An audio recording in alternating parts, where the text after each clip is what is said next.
Good evening বন্ধুরা। আজ হলো 3 মে রবিবার।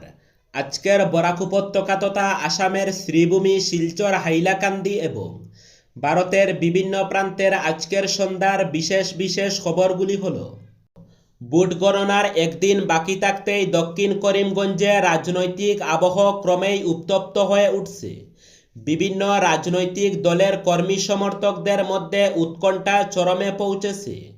গণনার দিন যতই গনিয়ে আসছে ততই প্রার্থী ও সমর্থকদের মধ্যে উত্তেজনা বাড়ছে। দক্ষিণ করিমগঞ্জ বিধানসভা কেন্দ্রে এবার অগপ বিজেপি মিত্রজোটের প্রার্থী ইকবাল হোসেন, তৃণমূল কংগ্রেসের আজিজ আহমদ খান এবং কংগ্রেসের আমিনুর রশিদ চৌধুরীর মধ্যে ত্রিকোণ লড়াইয়ের সম্ভাবনা প্রবল বলে মনে করছেন রাজনৈতিক বিশ্লেষকরা। কে জয়ী হবেন তা নিয়ে সাধারণ মানুষের মধ্যেও তীব্র কৌতূহল ও জল্পনা চলছে। হাটবাজার থেকে চায়ের দোকান, সব জায়গাতেই চলছে হিসেব নিকেশ। জানা গেছে এই সমষ্টিতে প্রায় 84% ভোট পড়েছে, যা সংখ্যান প্রায় 2,32,000। বিভিন্ন দলের সমর্থকরা নিজেদের শিবির ফলাফল অনুমানের আশা প্রকাশ করছে। অন্যদিকে অগপ বিজেপি সমর্থকদের দাবি, তাদের মতে কংগ্রেস প্রার্থী প্রায় 85,000 এবং তৃণমূল প্রার্থী প্রায় 45,000 ভোট পেতে পারেন। মিত্রজোটের পক্ষ থেকে ইকবাল হোসেন 10 থেকে 12,000 ভোটে প্রার্থীর দাবি করা হচ্ছে। তবে রাজনৈতিক মহলের মতে সংখ্যাগুরুর ভোট কোন দিকে বেশি ঝুঁকবে সেটাই এই নির্বাচনের ফল নির্ধারণে গুরুত্বপূর্ণ ভূমিকা নিতে পারে। অনেক বিশ্লেষকের ধারণা, এই ভোটের একটি অংশ তৃণমূল প্রার্থীর দিকেও যেতে পারে, যা মিত্রজোটের জন্য চ্যালেঞ্জ হয়ে দাঁড়াতে পারে।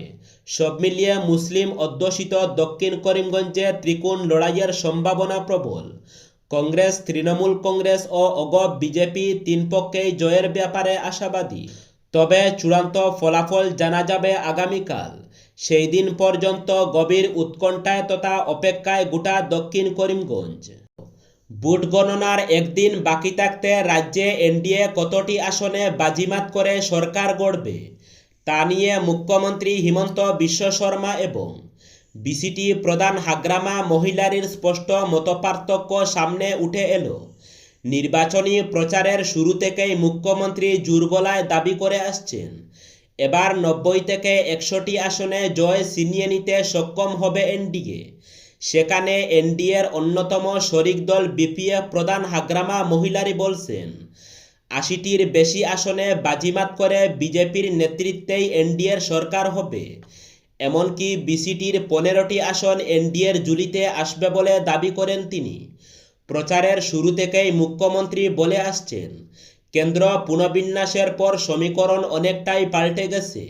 অন্তত 90 থেকে 100টি আসনে বাজিমাত করতে সক্ষম হবে এনডিএ।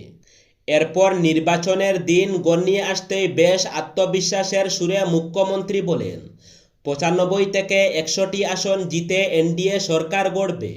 পশ্চিমবঙ্গের নির্বাচনী প্রচারে আবার মুখ্যমন্ত্রী বলেছেন, অসমে এনডিএ এবার সেঞ্চুরি করবে।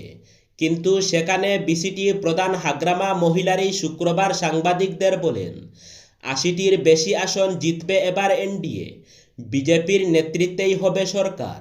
90টির বেশি আসন পাওয়ার কথা একটিবারের জন্য বলেননি হাগ্রামা। দুজনের মন্তব্যে স্পষ্ট মতপার্থক্যটি সামনে উঠে এসেছে। তবে কার ভবিষ্যৎবাণী ফলবে আগামীকাল সোমবার তা পরিষ্কার হয়ে যাবে।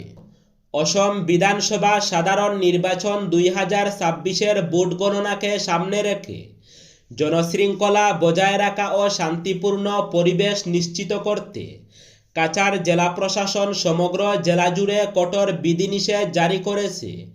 আগামীকাল ভোট গণনা অনুষ্ঠিত হওয়ার কথা রয়েছে। প্রশাসন সূত্রে জানা গেছে, সম্ভাব্য অশান্তি, নির্বাচন সংক্রান্ত সহিংসতা এবং দুষ্কৃতীদের অপতৎপরতা রুখতেই এই পদক্ষেপ নেওয়া হয়েছে।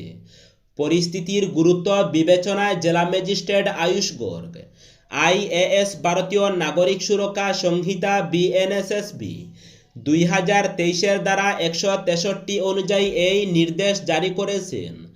জারি করা নির্দেশ অনুযায়ী লাঠি, বর্ষা দা, বাটিদা সহ যে কোনো ধরনের অস্ত্র বা ক্ষতিগ্রস্ত বস্তু বহন সম্পূর্ণরূপে নিষিদ্ধ করা হয়েছে। পাশাপাশি আতশবাজি, বিস্ফোরক এবং শব্দ বা রাসায়নিক প্রভাব সৃষ্টি করতে পারে এমন কোনো উপকরণের বিক্রি, ক্রয় বিক্রয় বা ব্যবহারও নিষিদ্ধ করা হয়েছে। এমনকি আতঙ্ক বা বিভ্রান্তি এড়াতে খেলনা বন্দুক বা অনুরূপ নকল অস্ত্র বহনেও নিষেধাজ্ঞা আরোপ করা হয়েছে। ফলাফল ঘোষণার পর কোনো ধরনের বিজয় উদযাপন যাতে উত্তেজনার সৃষ্টি না করে সেজন্য প্রশাসন সমস্ত ধরনের উদযাপনমূলক কর্মসূচি নিষিদ্ধ করেছে।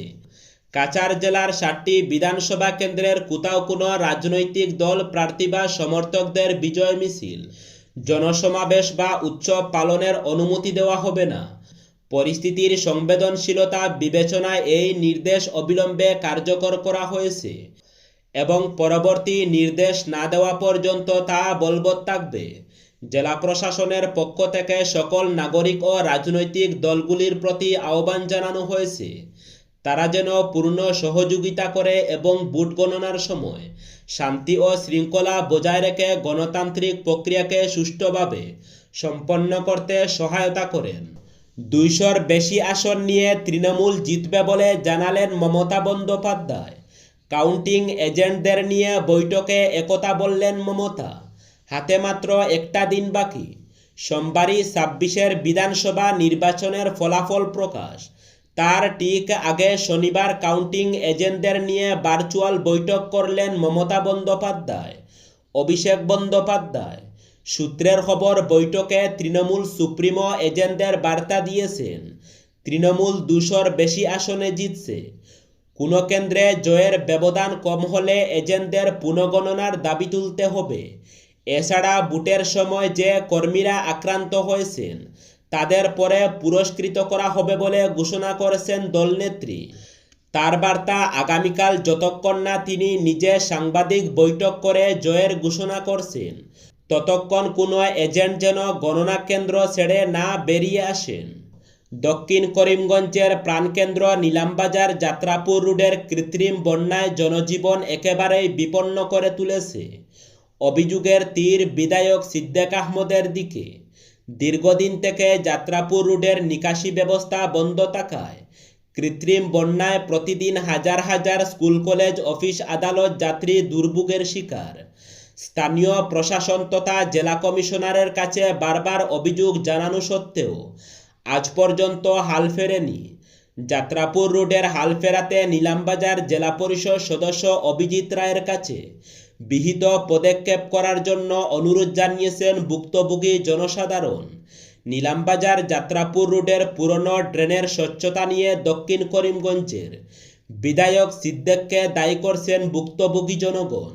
দক্ষিণ করিমগঞ্জের যে কোনো সমস্যায় জনপ্রতিনিধি হিসাবে বিধায়ক সাধারণত সবসময় এগিয়ে থাকেন, কিন্তু নিলামবাজার যাত্রাপুর রোডের সমস্যার ক্ষেত্রে ব্যতিক্রমীভাবে বিধায়ক সিদ্দিক নিজের স্বার্থসিদ্ধি অর্থাৎ ব্যক্তিগত জমিজমা ক্রয় বিক্রয়ের জন্য মহাদেবপল্লীর দিকে নিকাশি বন্ধ করে সরকারি প্রকল্পে একটি রাস্তা নির্মাণ করার জন্য নিষ্কাশনের পথ প্রায় বন্ধ হয়ে যায়।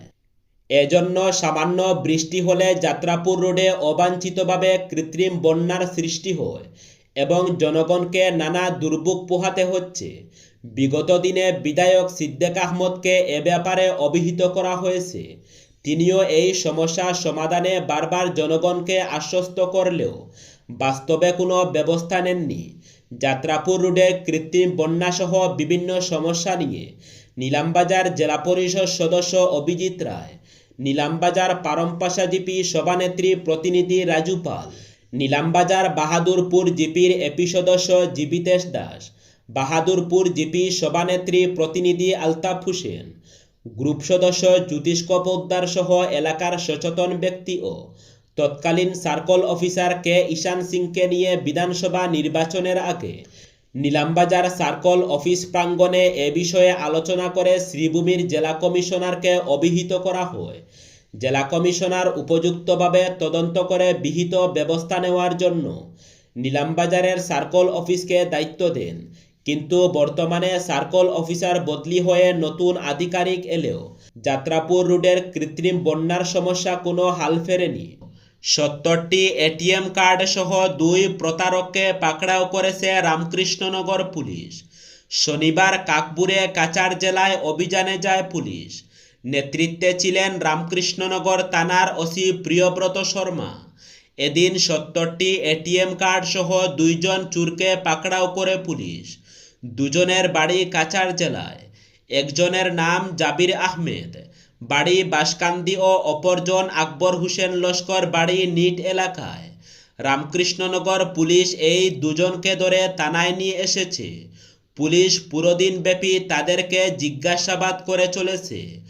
আজ তাদেরকে শ্রীভূমি আদালতে প্রেরণ করা হবে। সোশ্যাল মিডিয়ায় রিলস তৈরির নেশা কতটা বিপজ্জনক হয়ে উঠতে পারে তারই এক মর্মান্তিক চিত্র সামনে এলো উত্তরপ্রদেশে।